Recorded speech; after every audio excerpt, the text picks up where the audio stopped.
కోనాపూరు ప్రజలకు ఇక్కడ చుట్టుపక్కల తిరిగే వచ్చినటువంటి భారతీయ జనతా పార్టీ కుటుంబ సభ్యులకు కోనాపూరు గ్రామ ప్రజలకు మరొక్కసారి శిరస్సు వంచి నమస్కారాలు చేస్తూ ముగిస్తున్నాను.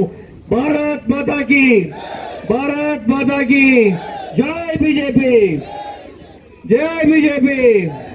నరేంద్ర మోడీ గారి నాయకత్వం, నరేంద్ర మోడీ గారి నాయకత్వం, కిషన్ రెడ్డి గారి నాయకత్వం. జై బీజేపీ, జై బీజేపీ, జై శ్రీరామ్.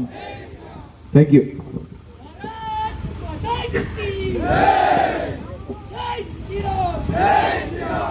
ఎప్పుడెప్పుడు అని ఎదురు చూస్తున్నటువంటి మన మౌనిక సుగ్గరక్క గారిని మండలంలో ఉన్నటువంటి యువత చుట్టుపక్కల నుంచి ఒక్క 10 నిమిషాలలో ఈ సభా వేదికకు వచ్చిరాక నిజంగా కూడా ఆ యువతకు కూడా వివిధ గ్రామాల నుంచి వచ్చినటువంటి భారతీయ జనతా పార్టీ